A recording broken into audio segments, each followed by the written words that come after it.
Imagine how female athletes feel when they find out that there's going to be a trans competitor.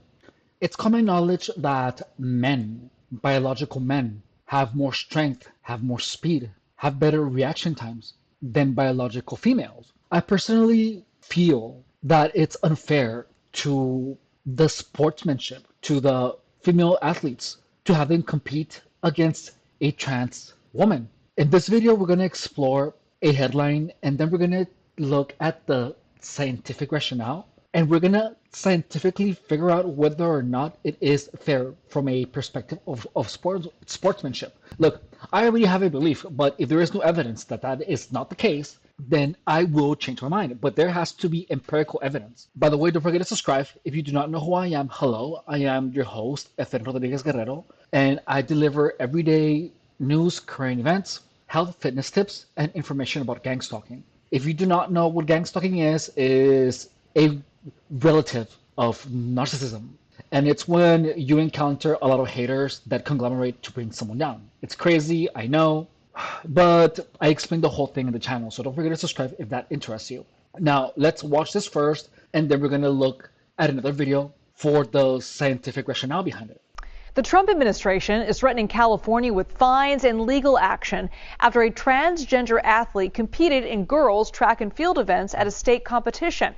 Let's bring in CBS News correspondent Elise Preston, who is live for us from Los Angeles. Elise, I honestly feel that it's unfair to women. tell us about California's recent rule regarding athletes who are transgender and how we saw it in action this past weekend. Well, Elizabeth, high school junior A.B. Hernandez had a really strong track and field season, leading her all the way to the state championships. Now, the 16-year-old medaled in 3 events over the weekend, but her wins are shared with her competitors. Last week, the state's governing body for high school sports, the California Interscholastic Federation, announced it would extend access for... She looks like a woman. She's girly. More athletes who are assigned female at birth. The decision comes amid a nationwide fight over the right of people. But yeah, the face kind of gives them away. Who are transgender to compete in women's sports. Now, at least 24 states have laws in place that restrict transgender women and girls from participating in competitions with other women. The Trump administration has been critical of California's moves in this area. Democratic lawmakers in the state blocked 2 bills just in April that would have barred trans girls from participating in girls' sports. And at least the president has spoken out. It's such a hot topic. About California specifically, saying on Truth Social that he warned against this. What was that warning? Well, Elizabeth, to understand the controversy surrounding this competition, let's go back to February when President Trump signed an executive order titled Keeping Men Out of Women's Sports. Now, people perceive that order to take aim at athletes who are transgender or don't identify with the sex they were assigned at birth.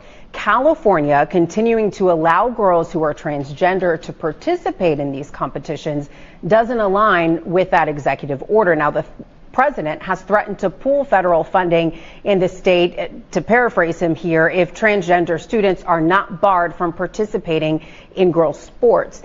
Meanwhile, the head of Justice Department's Civil Rights Division, Harmeet Dillon, wrote to California Public Schools Monday calling the decision to allow athletes who are transgender to compete, quote, unconstitutional. On top of that, Dillon ordered the California Interscholastic Federation to inform the Justice Department by June 9th that it would no longer abide by a law that covers athletes who are transgender.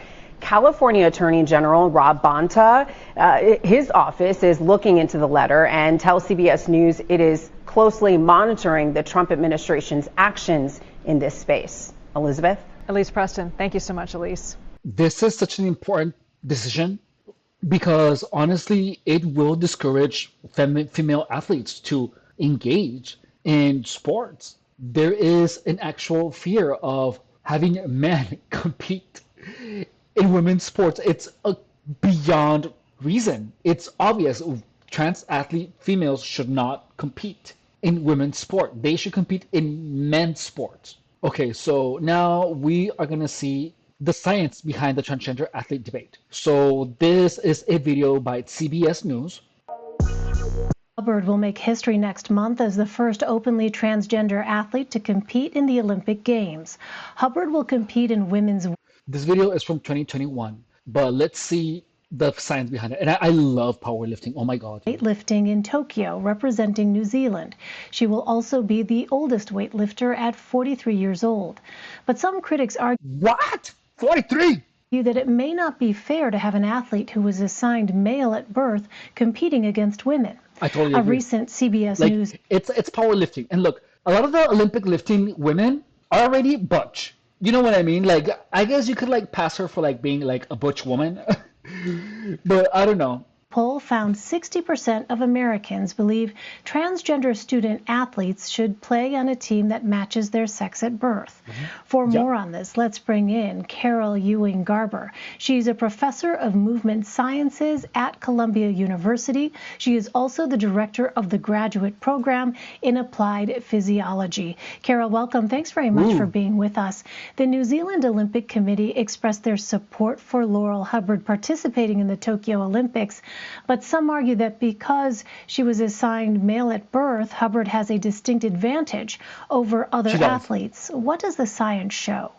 Well, the science shows that trans women do have some advantage in greater muscle mass and some greater strength than women who are born as women. However, there are a lot of other factors that do affect sport performance. So it's not simply whether or not you have a little more testosterone. There's a lot of psychological factors and other factors. And frankly, we don't really understand all of the differences between sexes, even without considering transgender. So I think in this case, especially with an older athlete, I think it would be hard-pressed to really argue that she has a great advantage, although she may have a slight one. Well, 6 bills proposed by state lawmakers in the U.S. ban transgender boys from male teams. 22 bills explicitly ban transgender. I didn't know that. Girls from female teams.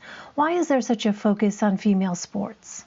Well, again, I think it's because many people think that trans girls or trans women have an unfair advantage over same-sex girls. And that's not really well documented. And in fact, when you consider youth sports or high school sports, that's even less of an argument since we see so much variability between boys and girls that, in fact, we often could consider having boys and girls be playing on the same teams.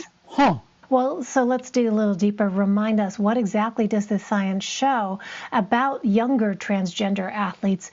Do they have an advantage over cisgender athletes or people whose gender identity is the same as the sex they were assigned at birth? Well, up to puberty, we don't see any differences between boys and girls. So there's no argument whatsoever in that age group that we could see mixed gender. That is so fascinating. I had no idea that there was no difference until you get to puberty. I had no idea. For teams, we could also see trans boys and trans girls play on teams with cis boys and cis girls. After puberty, we do start to see differences between boys and girls. But again, there's so much variability in performance across those age groups that it really shouldn't be an issue. And it's really downright mean and to consider that we're going to exclude any kids from sports because it's not even about being mean. It has nothing to do with being mean. It's about being fair. I really don't like her. I would not want her to be the director of a physiology program that I'm paying for. Do you see what she's saying? It would be mean. Like, no, it's not about being mean. It's about being truthful. There's a huge difference between that. Oh my God, she already pisses me off. I personally do not like illogical people. I don't like it. I don't like illogical people. Sports are so important for kids' development. Well, let me ask you, 8 states have already passed bills banning trans girls from competing on teams of their choice. And the governors of these states say that they are ensuring fair competition and preserving women's athletics. Former Olympic gold medalist and Republican candidate for governor in California, Caitlyn Jenner, has also emphasized this issue of fairness. What do you make of that argument? Right. Well, I think some of the argument with women is just because we've had a long-standing inequality of opportunities for girls and women to participate in sports. So the idea that someone who was biologically a male or born as a male would be competing with people who are or born female, to some seems unfair. But the reality is that the change of gender really results in many changes that reduce that ability of that person to compete at the same level as their previous gender identity. All right. It's an issue that we're going to continue to hear a lot of, I'm sure, in the coming. That's a point that I didn't consider. I remember that I also saw a video where the trans athlete lost a lot of times, which makes total sense. If you're taking all of the estrogen and stuff, it will affect your biology. We're going to watch one more of these. This is a video, 2 months by DW News. Actually, no, we're going to watch this one by ESPN. Let's see. Michelob Ultra Zero. In the last few years, questions surrounding transgender athletes and whether they should be allowed to compete in women's sports have moved from the periphery of our national dialogue to the mainstream. Millions who had never previously given the issue much thought now do. The debate is raging, yet another battleground in our culture wars. At the heart of the matter, challenging questions about what constitutes fairness and how to achieve inclusiveness. Questions we're addressing in a 3-part Outside the Line series. Today in part 1, we start with the scientific considerations. Yay. What do we know about the chemical, biological, and musculoskeletal differences between men and women, and how they affect athletic performance? What don't we know, and how should we apply all of that to the discussion? This is beautiful. The science. The debate about transgender female athletes has been raging. Now to the ban on transgender track and field athletes from high-level women's events, including the Olympics. Trans college athletes will now be required to document sport-specific testosterone levels before their championship selection. The World Athletic. That's good. Okay, that's pretty good. That's actually really good, where you put a limit on the testosterone levels before you can compete in women's sport. Okay, that's good. Even though there's things that you can do, but still, that's pretty good, actually. The Council has today taken the decisive action to protect the female category. Many believe there is insufficient evidence that trans women do not retain advantage over biological women. At the core of the issue, the science. What does science tell us about the differences between male and female athletes? In virtually every sport in which performance can be quantified, by the clock, the tape measure, or by weight, the most accomplished men outperform the most accomplished women. Yeah. Why? It can be summed up, for the most part, in one word: testosterone. Okay. Little boys will generally outperform little girls in sports, but it's not by a wide margin. That all changes once boys hit puberty. Joanna Harper. That is aligned with what the director of the physiology program said in the previous video. Is a researcher at Loughborough University in England. She studies transgender athletes and has advised organizations such as the International. That is so niche. Imagine going to school to study trans athletes. Oh my God, dude. Olympic Committee. At that point, testosterone increases enormously. Testosterone is a hormone present in both males and females, but at vastly different levels. This initiates some major changes in terms of size, strength, bone structure, hemoglobin levels, which are very important for endurance. Testosterone increases protein synthesis, it increases growth of bones, it increases a lot of factors underpinning these changes in stature, lean body mass, and differences between the sexes in general. Tommy Lundberg is a physiologist at the Karolinska Institute in Sweden and the author and co-author of some of the most influential studies on gender in sports. Men have on average 40 to 45% more lean body mass or muscle mass than women have. And the differences in muscle strength are even more pronounced.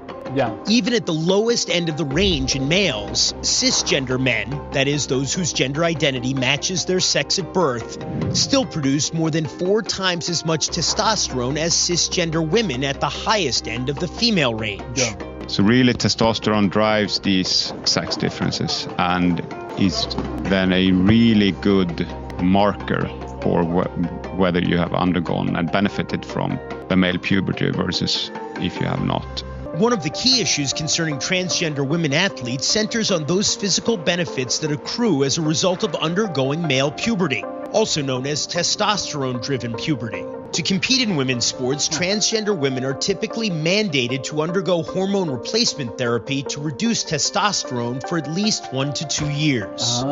We see in essentially all studies published on transgender women undergoing controlled therapy that they do reach female levels around 1 to 2 nanomoles per liters. There is a reduction in muscle mass, muscle strength, muscle cross-section area. But experts such as Harper, who is transgender, say that testosterone levels are only part of the equation when it comes to mitigating the effects of male puberty. It's unlikely that trans women will lose enough strength to get down to typical female values. When you later change or drastically reduce testosterone levels as an adult male, for example, we don't tend to see these large changes. So you can't really undo the male development. This is insane. So if you start transitioning when you're really young, your body will not develop like a man's body if you're a man. That is so crazy. So you literally mold everything. You mold your entire body to be that which you want to become. That is so crazy. In puberty. Citing the... So to be more a woman, when you're a biological male, you have to start transitioning when you're young so that your body doesn't develop like a man's body. That is crazy.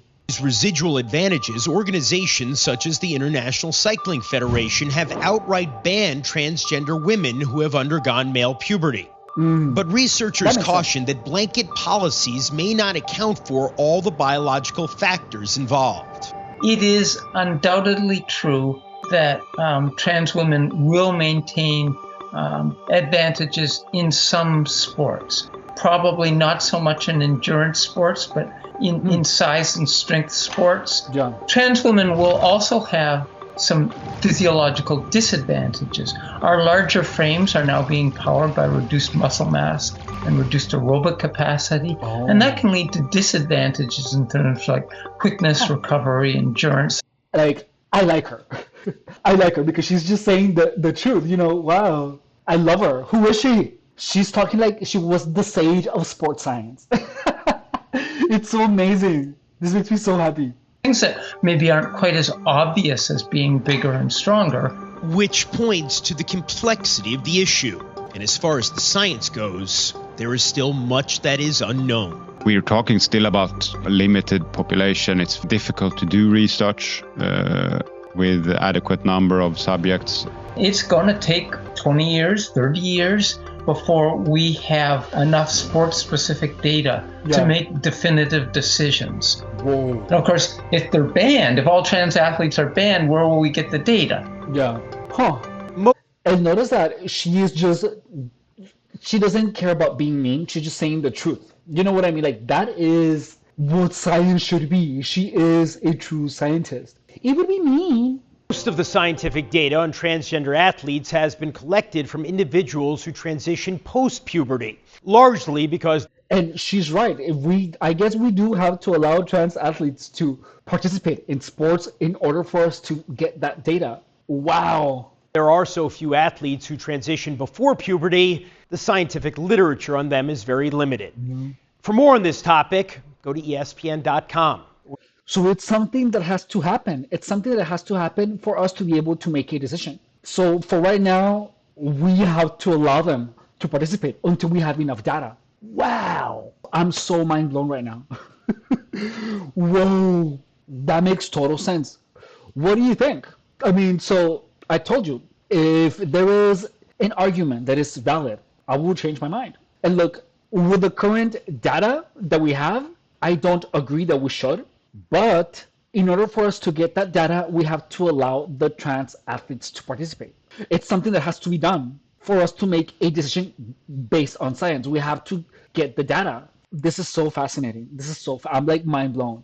I'm really this mind blown for information. Anyways, guys, don't forget to subscribe. What do you think? Do you think the trans athletes should only be allowed to participate in sports of their biological gender or of their transition gender? Don't forget to put that in the comments. All right. Thank you so much for watching. I love you. Take care. Bye.